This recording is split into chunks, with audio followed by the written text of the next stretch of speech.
Well, welcome back. I'm Keith Reynolds, host of Morning Coffee. I'm here with my lovely co-host, Charlene Chamberlain. We've had a very eventful morning. We had cookies. That's and all that we matters. had cookies, and it continues. We're going to continue now. So who do we have here? We have a dear friend of ours. He's been on front row several times, and we thought we would ask him to come back actually to do a check-in because we haven't seen him for quite a while. With us today is George Manney. George is an award-winning filmmaker, an Emmy award-winning composer-producer, a music historian. He's an archivist, and part of his memorabilia collection is in the Rock Hall in Cleveland. Congratulations on that. He's also the writer and producer of the film Philly Pop Music, which celebrates the diversity of music in the Philadelphia area. Welcome, George. It's nice to have you back on the show. Good to see morning. you. Thank you. Good to see you again. Good to see you. Yeah, It's been some time. Last time It's we were been a this, while. Keith was on the other side of the control I know. panel. Yeah, now he's on, now that he's was a on while with us. ago when we were Yeah. doing it at our other studio. That's our right. old studios. It I like this place. Yeah, it's Yeah. nice. A lot of fun stuff going on. So speaking of fun stuff, what's going on with you? What's going on with the film, Philly Pop Music? I know you had a crowdfunding site up for a while. Right. I did that with Indiegogo. How did that go? It went pretty well. Did you meet- Actually, the good thing about it, it brought it out to a wider audience than what I was doing myself. So it was actually useful that way. So it helps spread the word out. Yeah, And and- let's talk a little bit about the film. What stage are you in? Are you still editing, or are you still shooting? Well, I really would like to. Well, I'm doing an interview next month with G Love, Special G Love and Sauce, Special Sauce. down Okay. at TLA. I'm going to be doing that. I would still like to incorporate in some fashion some of the students from some of the local colleges Mhm. to maybe do a little bit of animation and some editing, I think. Okay. And I think it'd be great for them because they'll actually, see the correlation from the past to the present Right. with the music that's come Because out of Philadelphia. It's really would you call it a documentary? Well, yeah, it's going to be a series. Yeah. Okay. A So I'll break it series. down into decades. I think we talked about that Yeah. once Okay. before. And where do you start? What year do you start? It's going to be. I think I'm going to have to really make it popular. I think it has to be a combination of like the tail end of the 50s, go into the whole 60s decade, Right. which actually defined music Oh yes. of today, absolutely. the 60s. I mean, that whole 10-year period, you're not just going to talk about the music, you're going to talk about the social aspects that were happening Absolutely. in Oh, that yeah. whole period. Vietnam Of War. every, the 70s, the Mhm. 80s, the 90s, all of that takes place, and music reflected the social times also. Right. So there's a lot there. Yeah. And the diversity of Philadelphia, ethnically and musically, is just beyond the scope of the imagination of most people in the area don't even know. Weren't I we know. just talking about diversity cookies? Well, I know. Right. That's What a interesting show. you say that. And Diversity. I just met her. That was great. I know. I came in the tail end of that, Yeah. but I'll be sampling some of those cookies. Yeah. No, we will too. That's lunch for us today. Yeah, you know what? There's a lot of diversity in Philly. I think with Mhm. all different artists and stuff Yes. like that. I think that's what makes it a neat city. Yeah. And I think it's drawing a lot of attraction out there. Well, it's finally it's coming full circle again because there's a lot of things happening in Philadelphia again. Yeah. Well, besides the Pope coming and all that, Yeah. Right. musically people are finally recognizing that. I mean, you can go back to the jazz giants in the world that came from Philadelphia. Mhm. That people forgot that because maybe they moved out of Philadelphia. Right. They Right. all started in Philadelphia. And some of the biggest names in the Hammond B3 were Right. born in Philadelphia. Yeah. And also then you look at the 50s, you look like people like Fabian and Frankie Avalon and a lot Sure. of that genre of Right. music. And then all the record companies that started in the late 50s, Mhm. these independent record labels were actually putting out #1 records. Right. With Fabian, Frankie Avalon, Mhm. Charlie Gracie, Bobby Oh, and Rydell. Charlie Gracie, absolutely. There Yeah. was Swan Records, there was the Cameo Parkway. Superior, yeah. Sure, there's all these different labels that came Mhm. out.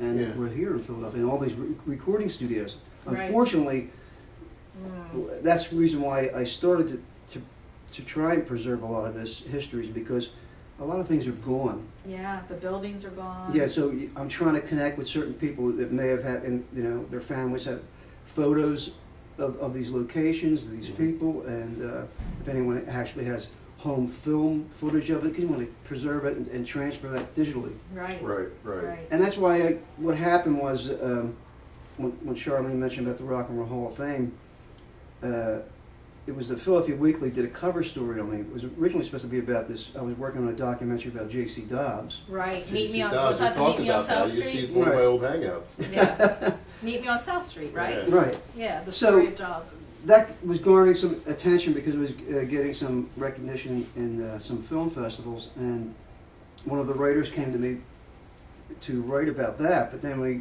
started to talk to me, he found out that I was like connected with all these other things, and he saw my collection. Then he went back to the Weekly, so they did a cover story, and then within a week of the cover story coming out, it was sent to the head curator at the Rock and Roll Hall of Fame. Mhm. Like we get a phone call. And they flew out to my house, and And look through all of your stuff. Nice. so I started to give them things. And so I gave them a collection that starts from 1941 to the present.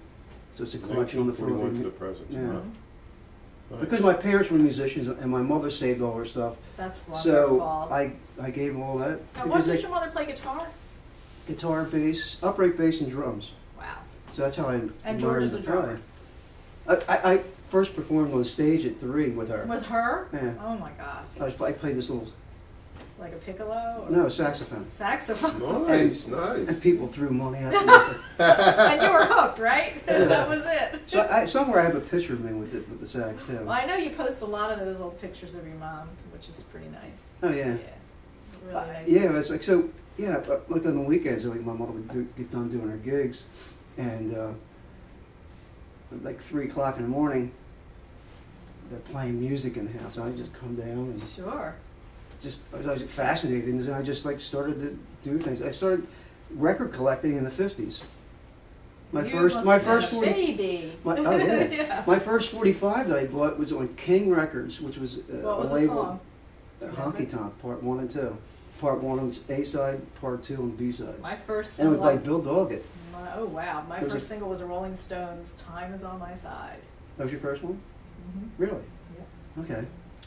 And I bought it at a yard sale from somebody, and I probably didn't even know what it was. It was probably a penny And or I a nickel. still have my 45 Yeah, I have mine of too. King. Yeah. But King Records was real famous later on for James Brown. Yes. Mm-hmm. Absolutely. But Bill Doggett was from Philly, and this was the first R&B pop crossover that came in the top 10. And it was an instrumental. Anyway. Nice. And nice, speaking nice. of a first, wasn't Charlie Gracie? He had a big hit with "Butterfly," right? Wasn't that? Butterfly, it was it was written by Bernie Lowe and the other Mhm. cowman that Right. ran Cameo Records. Cameo Parkway. Well, Right. then it was only Cameo. Then, as they got a roster of people, they broke things up in different camps as Cameo and Parkway. Right. One was more pop, one was more R&B. Big, right. Mhm. Right. Amazing. So you're looking for some students to possibly jump on board and help you with some animation and some editing to try and get this Yeah, into, I- what do you think, 4 separate segments?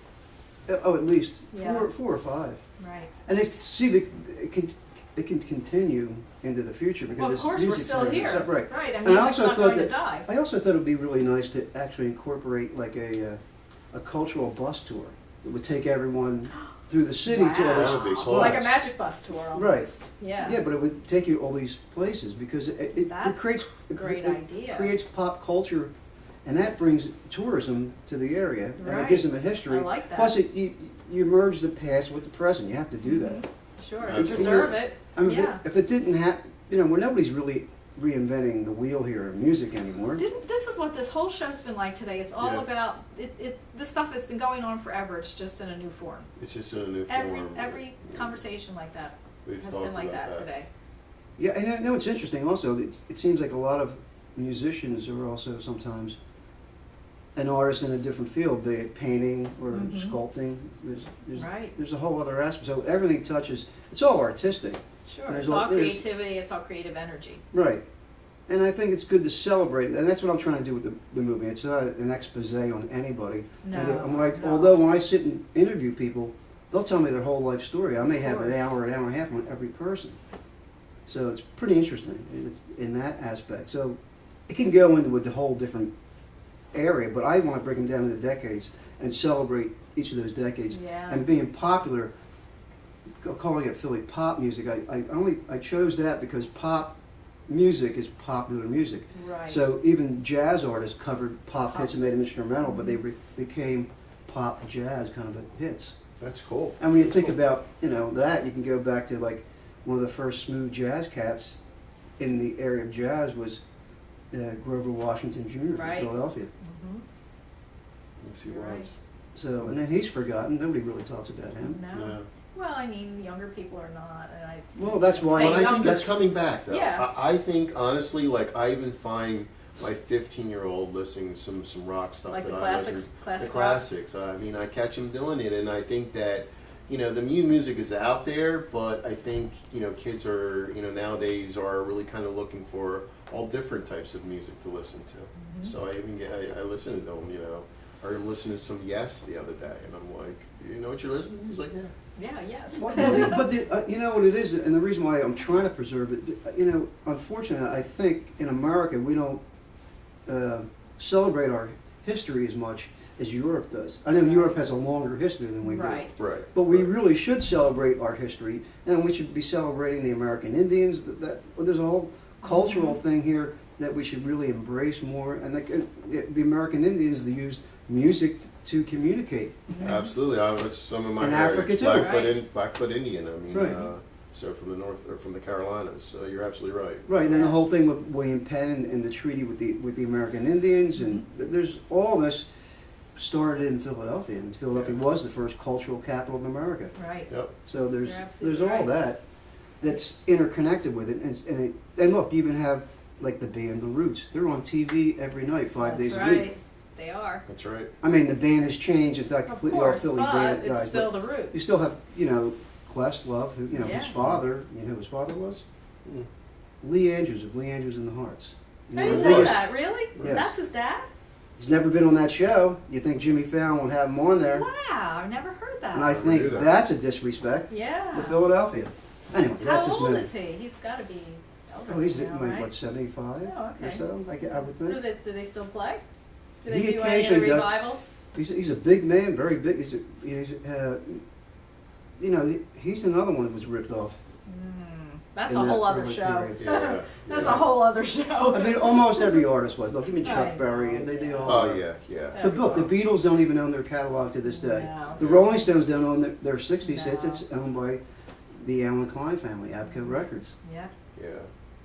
We were just talking about that. One of our prior guests was talking about putting their book somewhere, and they were going to take 60% of it, the earnings from it. Yeah. It's just like, Publishing are you- house. Yeah, you're kidding me? Like that's all the hard work that goes into it. And they get the bigger They percentage. get the Well- biggest percentage. That's just insane. You have to also remember, recording artists, when they go on tour, it depends where you play at. When you go to sell your CDs and T-shirts, the venue gets cut Gets a out. percentage Yeah. of the merchandise. So everybody gets- that's That's true. not fair either, really. It's not, but I mean, I But can But see. you can look at this as you're renting the space to sell You your can product. rent the Right. space, to your right. So You don't have to it's do like it. everyone wants to get a piece of Piece the of pie, something. and it's And always been that way. Yeah. Right, you know what? I'm okay with that. It just shouldn't be that to A where. big piece. Well, you're getting less of what it is. You know what I mean? Look, that venue has to put an employee there. They have to insure the employee, all that stuff. I get Right. that. And they sell a T-shirt for $20, and Yeah. they get a little percentage. I can see that. Right.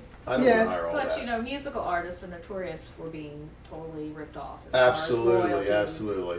You Through know, the it's years, just- you see all those, the stories and the movies that come up. You really look at that stuff, and no one really kind of owned their own music. No. If they did, it they were was at the like 1 or mercy. 2 points. It was so minute. Look, Now- I remember, and I'm going to interrupt you. I remember one of my favorite movies is Walk the Line with Johnny Cash. Oh, I love that great movie. But look, Love before he went to Folsom Prison, they were trying to tell him, because he was like, they were talking in the room. He's like, I am in the room.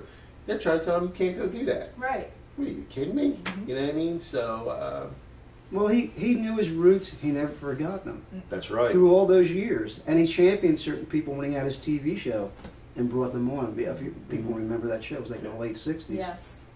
He Love brought Bob Johnny- love Dylan on, Johnny Crosby, Cash. Stills, and Nash.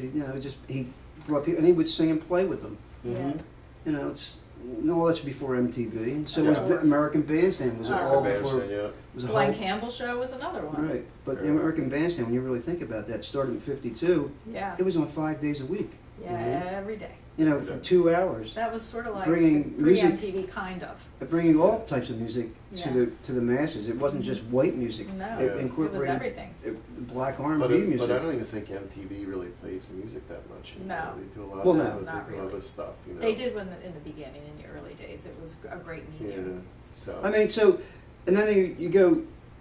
Let's just go back. Let's go into the '90s and things like that when the digital revolution was starting to happen. People were like, artists could like make a recording at home, upload it, and it could be out there. You don't need a That's right. label. You don't You need know, a label. well, but nowadays it's hard to even get signed to a label. You have to prove that you have sold all of this product. Right. And you have so many Yeah. fans before they'll even have a look at you. There was a good and bad thing with major labels. It was really good to have a major label on your side, but they would just with the contracts were just ridiculous of how much you would have to pay Yeah. back. Oh my gosh. There was wasted money Sure. on certain parts, Right, like- aspects, but there was a great part of labels that really worked an artist. I mean, Yes. and that's how I actually really became really good friends with Charlene when she was with Capitol, and she became my input- Go-to girl. Well, for me, it Sort was of. like an amazing thing because she was with Capitol Records, and anything by the Beatles was coming out, she would send me only the promo stuff and send it directly to me. So Do I it still have fast. this collection, which is kind of great stuff. Mm. But major labels really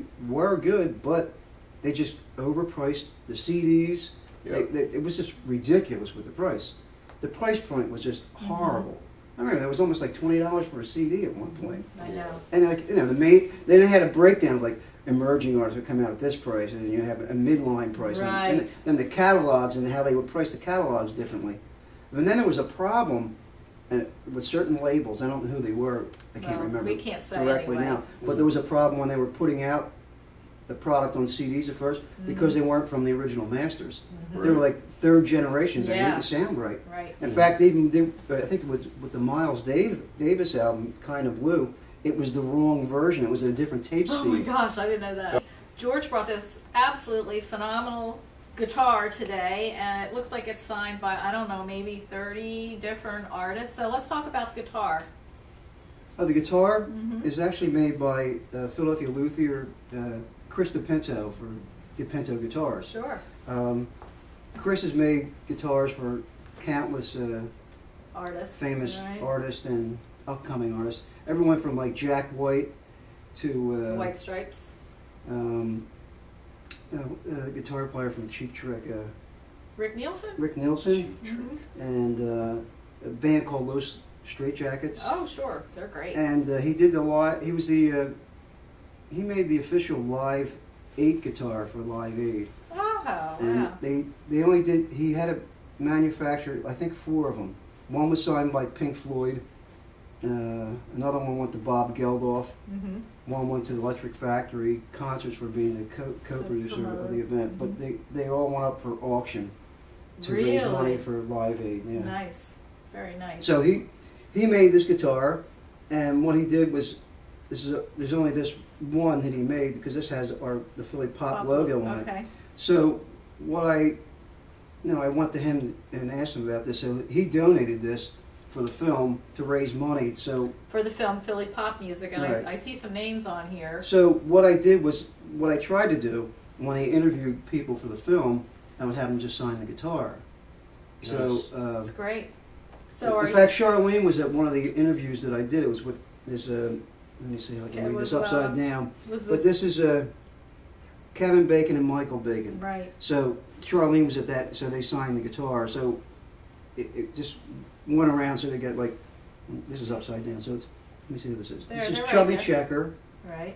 Chubby Checker. right. Mhm. I just Earl saw him. Young, who was the Mhm. the The drummer Tramps. from the Tramps, but he was also the main guy Burn, baby, who played on burn, all the sky hits burn. for Gamble and Huff. Yeah.